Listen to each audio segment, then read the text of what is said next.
ശങ്കരാ പോത്തിനെ തല്ലാതടാ, ഖേദം നിനക്കാടടാ. വി.ഡി. രാജപ്പൻ കേരളത്തിൽ അങ്ങോളം ഇങ്ങോളം നിറഞ്ഞു പാടി നടന്നൊരു പാട്ടാണിത്.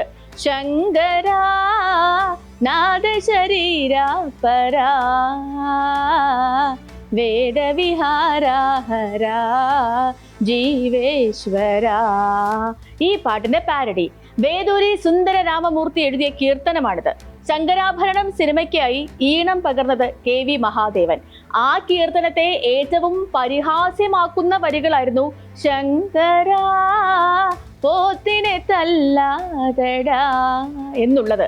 അക്കാലത്ത് അത് പാടിയത് കേട്ടിരുന്നുവെങ്കിൽ സുന്ദര രാമമൂർത്തിക്കും KV മഹാദേവനും വികാരം പൊട്ടാനിടയുണ്ട്.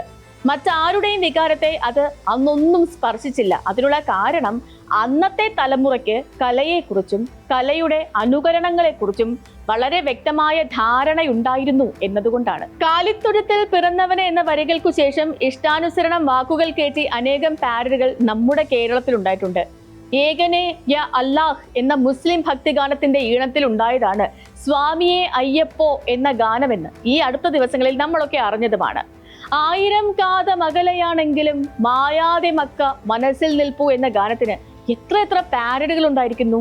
പള്ളിക്കെട്ട് K. വീരമണിയും സഹോദരൻ സോമുവും ചേർന്ന് ചിട്ടപ്പെടുത്തി പാടിയ വമ്പൻ ഹിറ്റായ പാട്ടാണ്. സോമുവിന്റെ മകൻ വീരമണി രാജുവും വീരമണിയുടെ മകൻ വീരമണി കണ്ണനും ഇന്നും വേദികൾ തോറും പാടി നടക്കുന്നുണ്ട് അതേ ഗാനം. അതിന് മലയാളത്തിലുണ്ടായി അനേകം ഭാഷാന്തര പരിവർത്തനങ്ങൾ.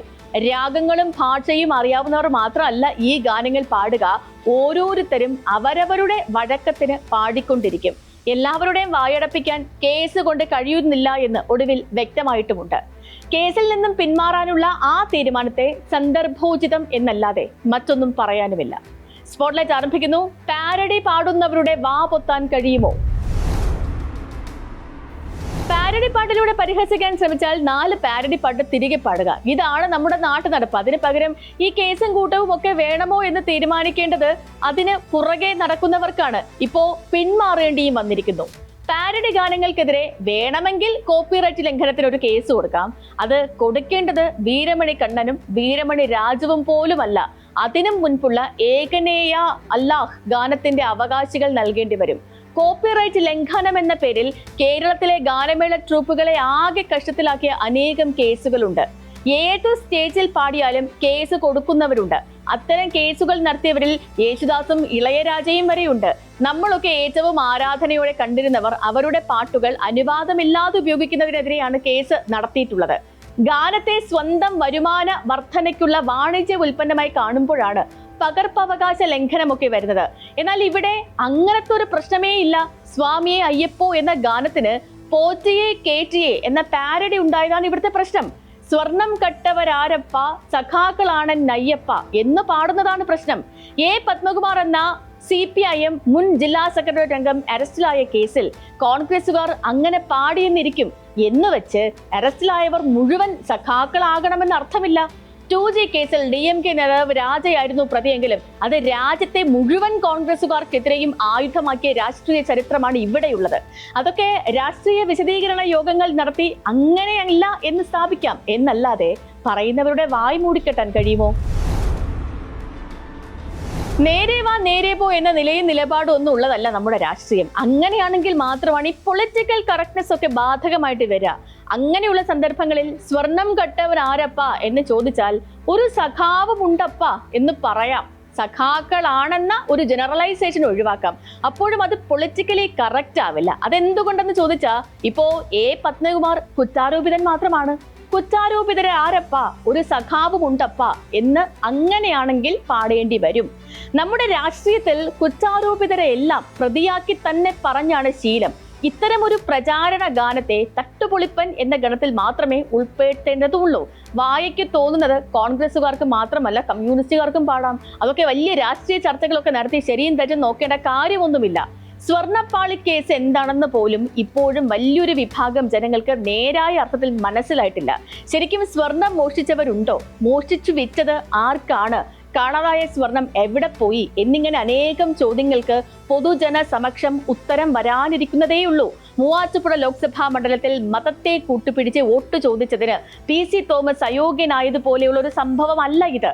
ഇതൊരു പാട്ടിനെ അപമാനിച്ചു എന്നതാണ്. സത്യത്തിൽ പകർപ്പവകാശം ലംഘിച്ചതിനുള്ള കേസായി കോടതികളിൽ വാദിക്കാമെന്നല്ലാതെ ഇതുകൊണ്ട് മറ്റൊരു കാര്യവുമില്ല. ഈ ഗാനമാണെങ്കിൽ പകർപ്പവകാശപ്പെടാൻ പക്കാ ഒറിജിനലും അല്ല. ഇങ്ങനെയൊക്കെ ഒരു കേസ് കൊടുക്കാൻ പോലുമുള്ള വകുപ്പില്ലെന്നർത്ഥം.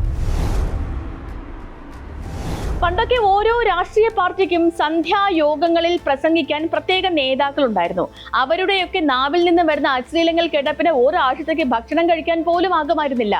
പണി കഴിഞ്ഞ് 2 എണ്ണം വിട്ട് കവലകളിൽ എത്തുന്നവർക്കായി സംസാരിക്കാൻ എല്ലാ പാർട്ടികൾക്കും അങ്ങനെ നേതാക്കളും ഉണ്ടായിരുന്നു.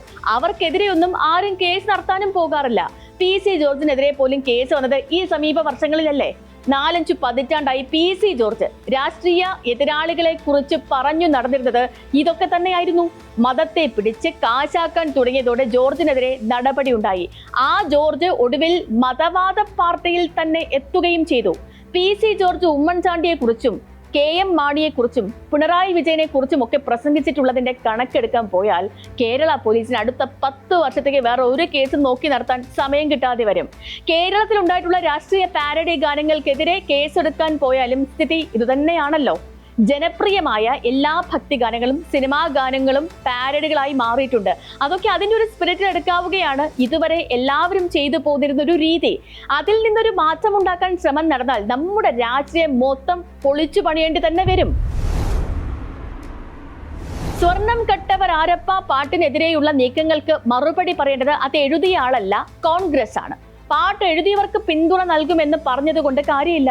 ഈ ഗാനം കേരളം മുഴുവൻ കേൾപ്പിച്ചു നടന്ന കോൺഗ്രസ് തന്നെ ഉത്തരവാദിത്തം എടുക്കണം. ഇനി ഈ പാട്ടുമായി ബന്ധപ്പെട്ട ഏറ്റവും പ്രധാനപ്പെട്ട ഒരു ചോദ്യത്തിലേക്കാണ്. സ്വർണം കട്ടവരാരപ്പ എന്ന ഗാനം ഈ തിരഞ്ഞെടുപ്പിൽ എന്തെങ്കിലും ഓളമുണ്ടാക്കിയോ? LDFന്റെ പതനത്തിന് ആഴം കൂട്ടിയതിൽ ഈ പാട്ടിനും പങ്കുണ്ടോ? ഇതാണ് ചോദ്യം. ശബരിമല സ്വർണ്ണക്കൊള്ളയെ CPIM-മായി ബന്ധിപ്പിച്ച് സാധാരണക്കാരിലേക്ക് എത്തിച്ചതിൽ ഈ പാട്ടിന് വലിയ സ്ഥാനമുണ്ടെന്ന് നിഷേധിക്കാൻ കഴിയില്ല. അപ്പറഞ്ഞതിലെ രാഷ്ട്രീയ ശരി വലിയൊരു ചോദ്യചിഹ്നം തന്നെയാണ്. A. പത്മകുമാറിനുള്ള CPIM ഭാരവാഹിത്വവും N. വാസുവിനുള്ള CPIM ബന്ധവും മാറ്റി നിർത്തിയാൽ ഈ കേസിന് CPIM-മായി നേരിട്ട് ബന്ധമില്ല. പക്ഷേ അവരെ നിയന്ത്രിക്കേണ്ട ഒരു ചുമതല CPIM-നുണ്ടായിരുന്നു. മുഖ്യപ്രതി ഉണ്ണികൃഷ്ണൻ പോറ്റിക്ക് LDF നേതാക്കളോടുള്ളതിലേറെ ബന്ധം കോൺഗ്രസ് നേതാക്കളുമായി ഉണ്ടെന്ന് ചൂണ്ടിക്കാട്ടി കുറെ ചിത്രങ്ങൾ പുറത്തു വന്നിരുന്നു. അതുപോലെ ഉണ്ണികൃഷ്ണൻ പോറ്റിയെ പരിചയപ്പെടുത്തിയത് തന്ത്രിയാണെന്നതിനുള്ള തെളിവ് പത്മകുമാറിന്റെ മൊഴിയിലുണ്ട്. അപ്പോൾ ഇത്തരം സാഹചര്യങ്ങളിൽ കേസിൽ CPIM എന്ന പാർട്ടിയുമായി ബന്ധിപ്പിക്കുന്നതിൽ രാഷ്ട്രീയ ശരികേടുണ്ടാകാം. പക്ഷേ നിർഭാഗ്യവശാൽ നമ്മുടെ രാഷ്ട്രീയം മുഴുവൻ ഇങ്ങനെയാണ്. രാഹുൽ മാങ്കൂട്ടത്തിൽ കേസിന്റെ പേരിലും മുൻപ് സോളാർ കേസിന്റെ പേരിലും അപഹസിച്ചത് മുഴുവൻ കോൺഗ്രസുകാരെയുമാണ്. പൈപ്പ് കേസും പാമോയിലിൻ കേസും ഒക്കെ വന്നപ്പോഴും അങ്ങനെ തന്നെയായിരുന്നു. 1ാം EMS സർക്കാരിനെതിരായ ആന്ധ്ര അരി കേസിലും സംഭവിച്ചത് മറ്റൊന്നല്ലല്ലോ.